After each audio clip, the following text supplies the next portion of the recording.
Hello everyone, welcome back to the channel. In this video, I'm going to show you how I can fix the check engine and the VSC lights coming on. If you follow this video and do it by yourself, you can save yourself thousands of dollars. Because one day at the dealer, I asked for the price of the sensor and they told me that each sensor costs me about $400 plus.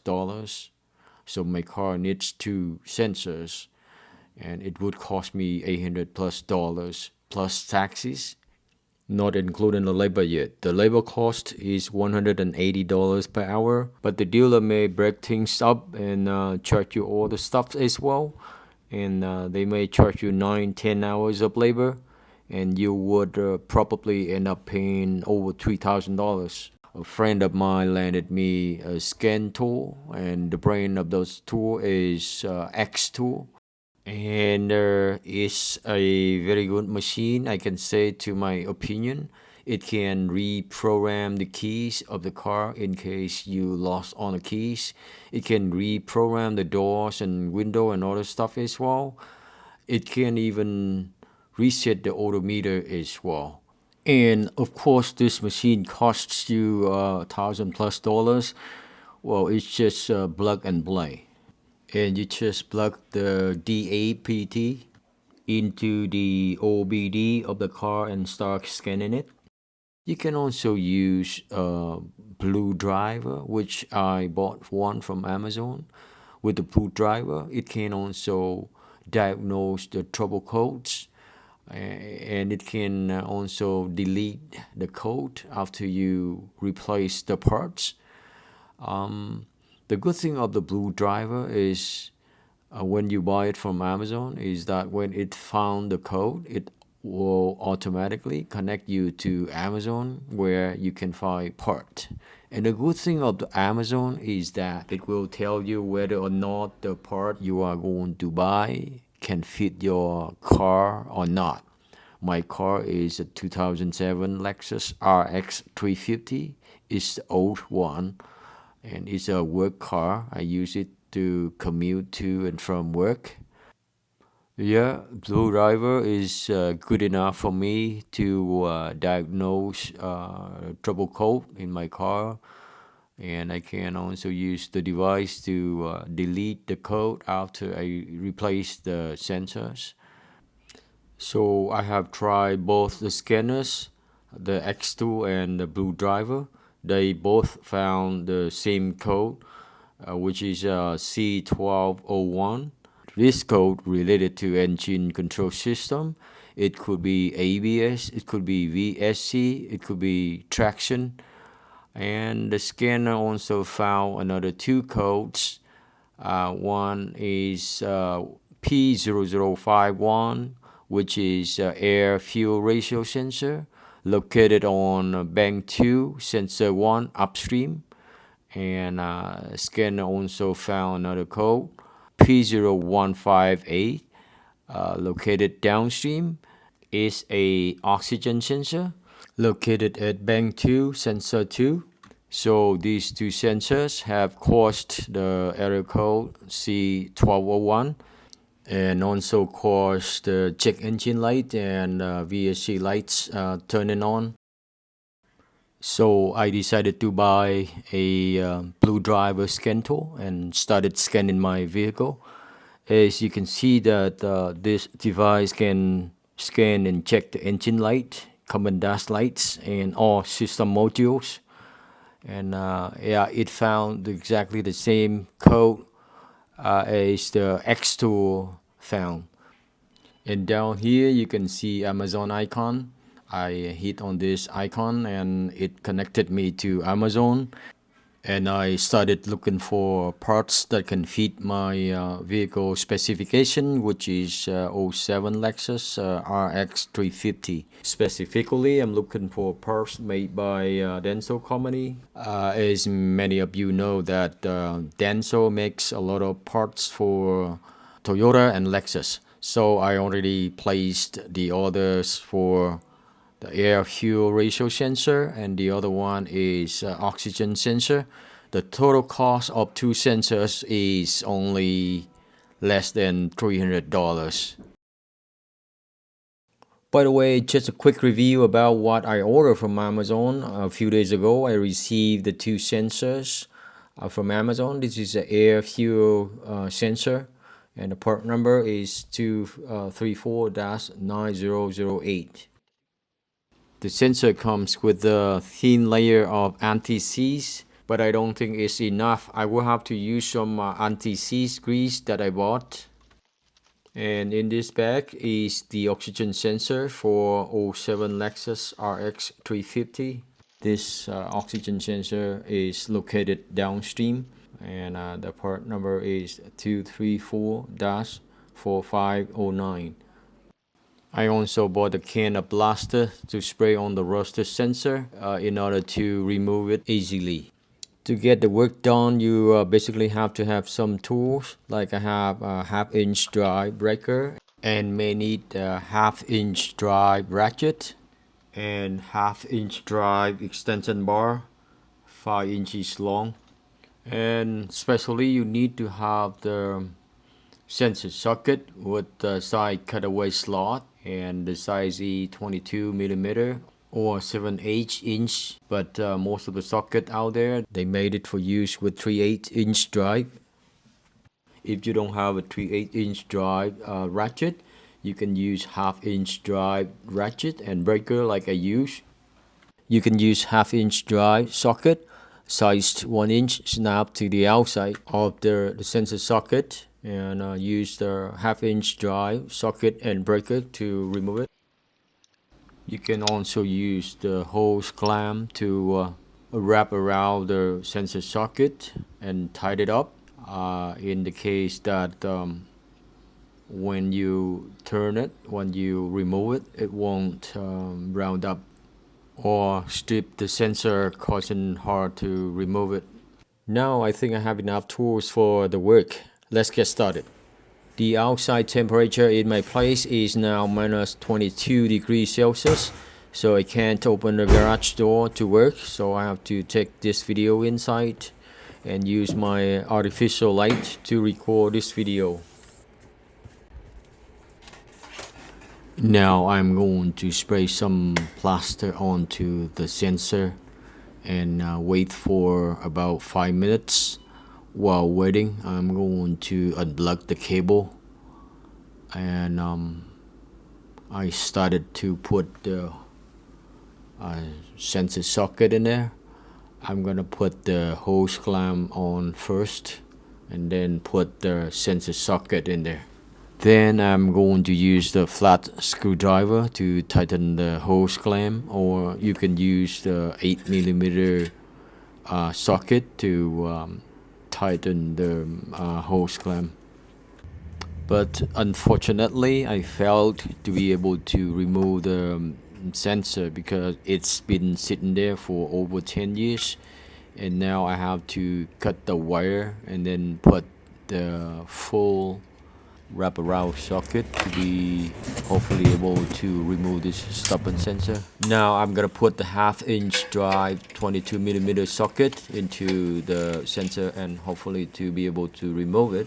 Since the sensor has been sitting here in the exhaust manifold with a high temperature for over 10 years, it's kind of melted down or rusted into the exhaust manifold and hard to remove it. I have to turn it out a bit and turn it back and forth a couple times to try to loosen it. You remember that at the beginning I already sprayed the plaster onto the sensor, but it's still very hard to remove. Now I'm going to spray a little more of this solution onto the sensor.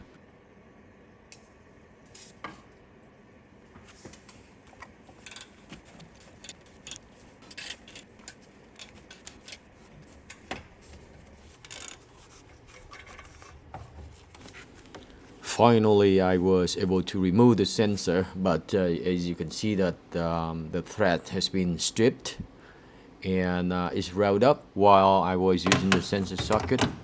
And even though I put the hose clamp to hold the bottom of the sensor, but it's still routed up And now I'm going to rethread for the new sensor. I bought this thread tool from a Canadian Tire store. It costs only 19 bucks, and the size is M18 by 1.5. These numbers mean the diameter of the thread is 18 millimeters, and the distance between the threads is 1.5 millimeters. It can be used to rethread for spark plug as well. You can use a 3/8-inch drive ratchet to snap into this hole, or if you don't have a 3/8-inch drive ratchet, you can use a 1/2-inch drive socket and snap onto the outside of the tool and start using the 1/2-inch drive ratchet. Now I'm going to put a little bit of anti-seize onto the thread tool before I can thread it. The purpose of using the grease is to catch some metal dust and particle while I'm working and keep it from falling into the manifold. As you can see that I use another 1/2-inch drive socket, snap into the thread through and try to use hand to turn it in. I try a few times but I can never do it, because the exhaust manifold is made up of very hard steel and I can't use the force from my hand to thread it in. I'm going to use the impact drive to drive the thread tool into the exhaust manifold, which is made up of very hard steel. As you can see that I use a 1/2-inch drive extension bar, snap into my impact drive and use a 1/2-inch drive socket sized 13 by 16 and snap onto the outside of the thread tool, and then I start using the impact drive with the low speed and slowly drive the thread tool into the exhaust manifold. I gotta drive the thread tool all the way into the exhaust manifold and then drive it out. And then I will have to use the 1/2-inch drive ratchet to manually drive the thread tool in and down again to make the thread looking nice and sharp. The benefit of using a little bit of anti-seize grease is that it can pick up some metal particle and prevent it from entering the inside of the manifold as much as possible. As you see that I have driven the thread tool all the way in, and now I'm going to remove it.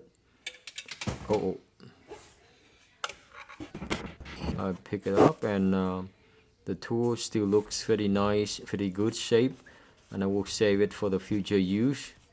I gotta wipe it off.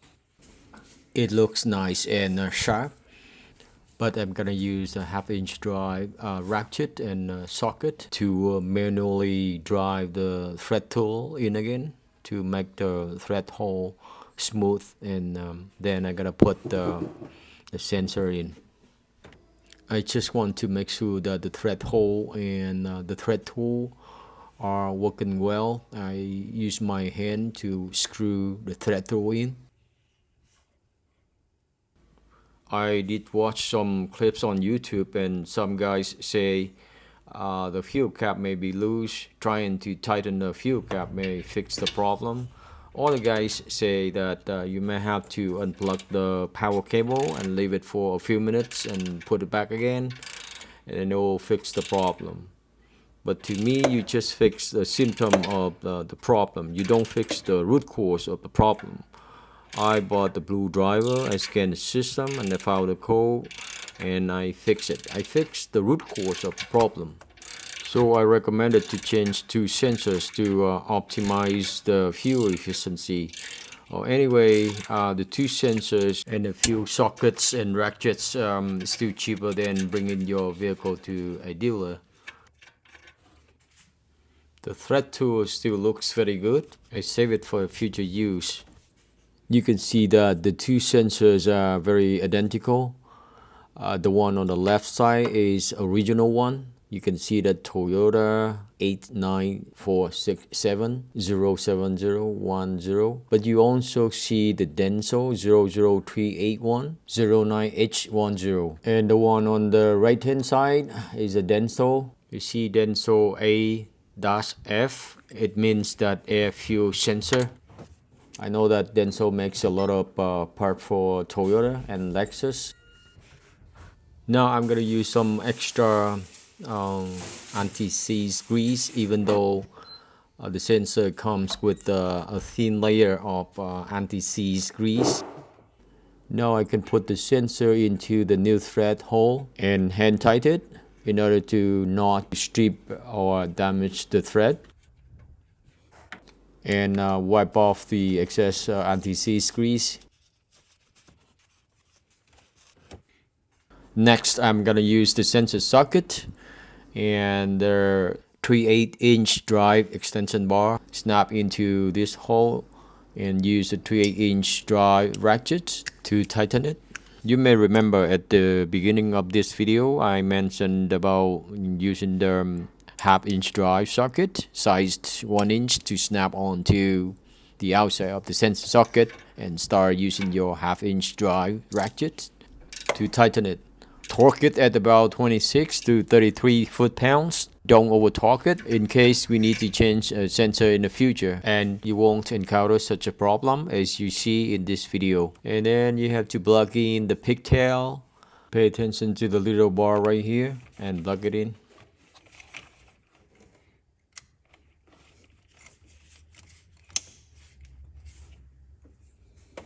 Put the wire away from the hot surface of the engine compartment and zip tie it. Now I'm going to remove the plastic cover to access the sensor in downstream. We can call it a downstream sensor. I have to spray a little plaster to remove it easily. Unplug the cable. In this case, this is a very narrow space. I can't use the sensor socket, so I have to use a 7/8-inch wrench. You see that? I wish this plastic plug is a little smaller so I can put the wrench through. So I have to use the other end of the wrench to remove it.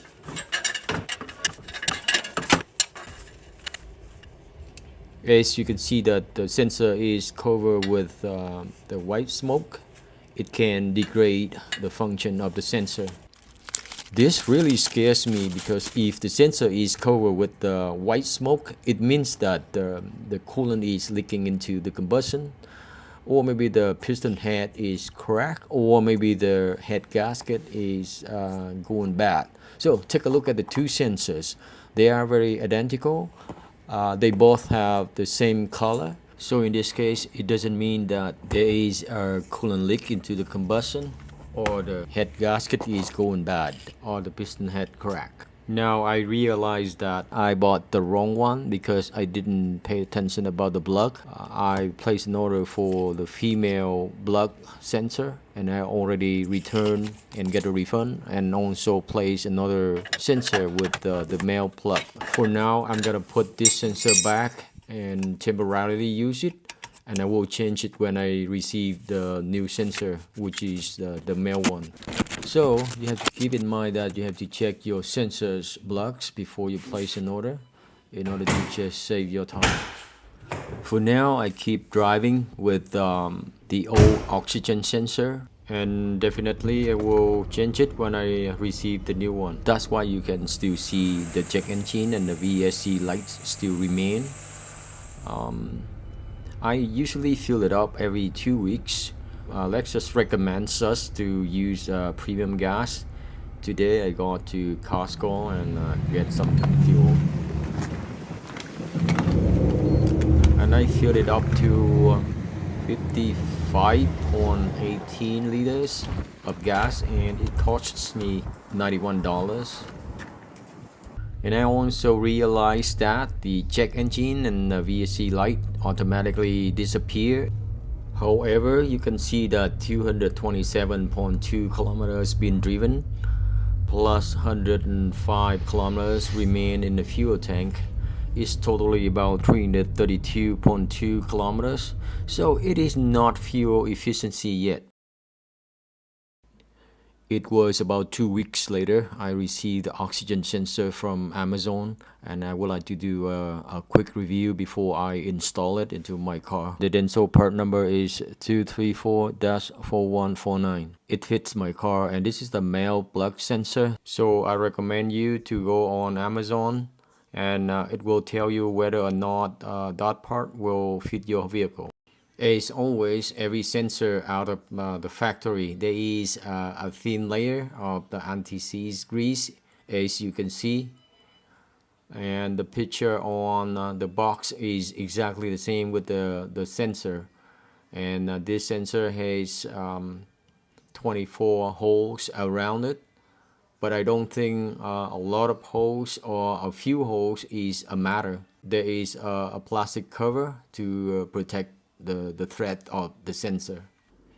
By the way, I would like to test the parabolic heater I bought from Costco, and this is the auto oscillation model.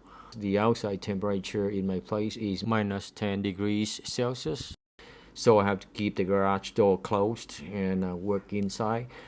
The inside temperature in my garage is about 8 degrees warmer than the outside. And I just want to test the parabolic heater inside and see how it works. Yes, and I can say that it works very well.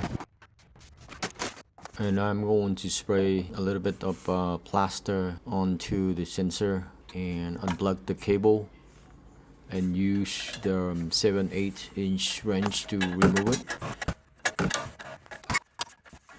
As you can see that it looks like it's a white smoke cover, but this is not.